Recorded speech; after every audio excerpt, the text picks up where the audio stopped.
Greetings, everyone. A very warm welcome to another edition of Marketing the Invisible. Joined today by Lou Bortone. Lou, g'day, sir. Where you? Welcome. Where are you hanging out?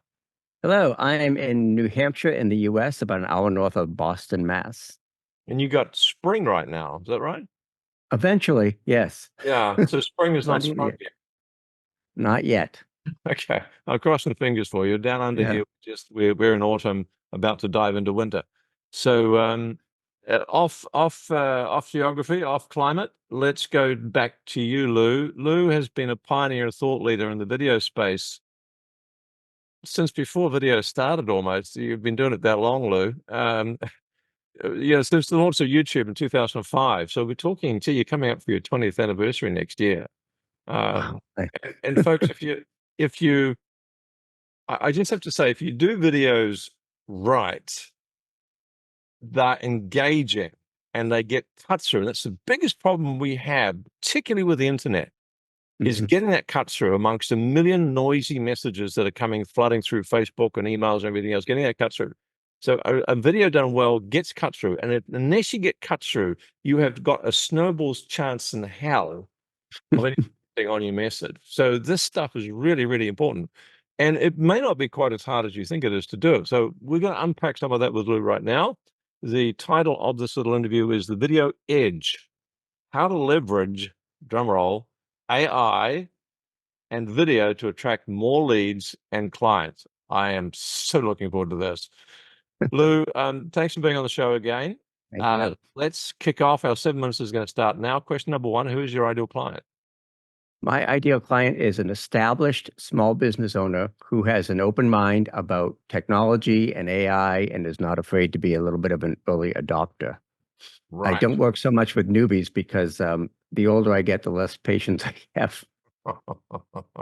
So you're working with people who want to engage an audience, who want to authentically generate leads and new Mhm. clients on board. They've got a bit of a track record. They're probably doing okay, but they're Yep. looking for that next level, that Right. edge. So Mhm. tell us, probably a reasonably good segue into question two, which is, how would you define the problem that you solve for them? Right. The problem with a lot of the folks I work with are they are the best kept secret in their niche. So Mhm. I help them use video to not be the best kept secret, to become more of a thought leader and an industry expert in their niche. Right. And there must be quite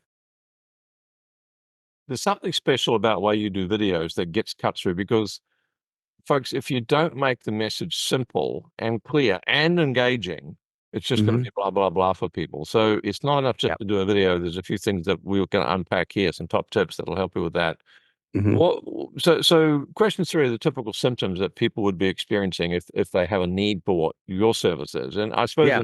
we've maybe answered that. They're just getting invisible. Anything else you want to add to that? Yeah. I mean, you alluded to it earlier, just that there's so much noise and so much clutter online that you really have to have a clear message to break through and a method to do that, which my method of choice is video because it's very personal and engaging and really is sort of the next best thing to being there. Right, right. Yes, it is. And so we're talking about people marketing products and services online who have done reasonably well.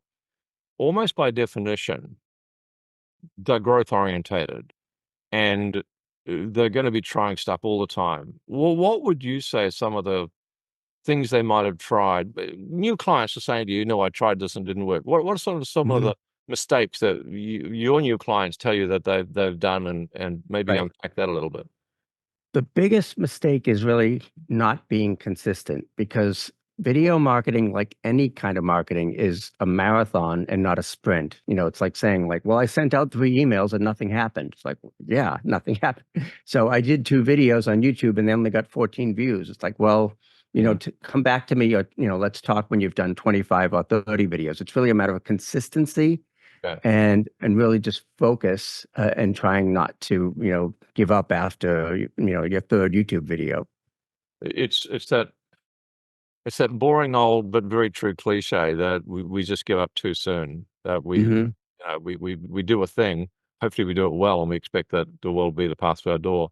So consistency, and that's interesting. A little side question here: Do you notice that if you're marketing through YouTube, there's quite a long lead up to getting that, the viewership up? Is it like you put stuff in, you put stuff in, you put stuff in? Mhm. Is there a point where suddenly something happens, or is it just a gradual linear line where viewership increases? Oftentimes it's gradual over time because you have that consistency and maybe you're posting weekly and trying new things. Oh, maybe I should try YouTube Shorts. Those are getting good traction. I mean, for me, I was on YouTube for years and really looking at it as a place to host my videos for free until I realized that it was more of a marketing tool and potentially huge audience. Mm. So, but the good news is it really only takes one video to go viral and to really get that traction. The bad news is you don't know what that video is until you've done it. Until it's gone viral. This Yeah, is it's like pretty. the old advertising adage that, I know that half of my advertising works, but I don't know which half. Don't know which half. Yeah, yeah. Well, these are interesting insights. I mean, folks, this may not be something practical you walk away when you do, but that awareness of the reality is gonna help you to persist a fair bit, because you're not going to be looking for that one magic video that's going to explode.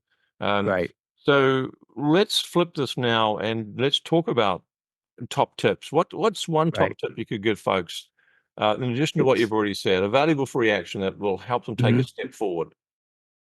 A lot of it is really just being open to experimenting, especially with AI. What I've found in the last 18 months is that AI tools like Descript.com and Pictory.ai, these tools have made it, about as easy as it can possibly be to do video.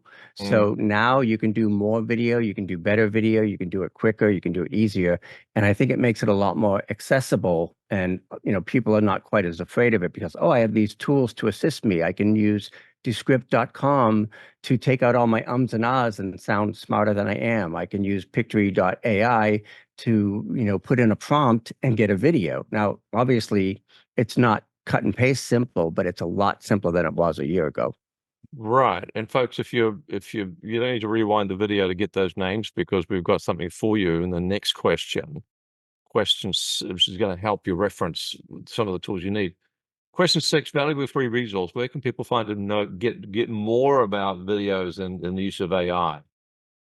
Yes, I just finished a new guide. It's a 80-page PDF, so it's very comprehensive, but very step by step that goes through all. I mean, I love, stay up late and try out all these tools, and I've curated what I think are the best AI tools for video and put that in a guide. And I have just subscribed to that. Thank you. I'm looking forward to it. And folks, to get that guide, go to Lou Bortone. That's Lou, Lou Bortone, BORTONE.com forward Yes, slash AI guide. We'll have it under the video, but if you're listening to this on iTunes or something, loubortone.com forward slash AI guide. Lou, we've got a whopping 25 seconds left. What's the one question I should have asked you but didn't? I think, how I made the transition from the television industry to online video 20 years ago. And all I'll say is that it was bumpy. I did everything wrong. I had a certain amount of hubris coming out of the TV business and thought, oh, this will be a snap. It's apples and oranges, but, bumpy transition, but I'm glad I did it. Some similarities, but so many differences. Fantastic. Thanks once again for your insights, Lou. Thank you, Tom. Cheers. Thanks for checking out our Marketing the Invisible podcast. If you like what we're doing here, please head over to iTunes to subscribe, rate us, and leave us a review. It's very much appreciated. And if you want to generate 5 fresh leads in just 5 hours, then check out www.5hourchallenge.com.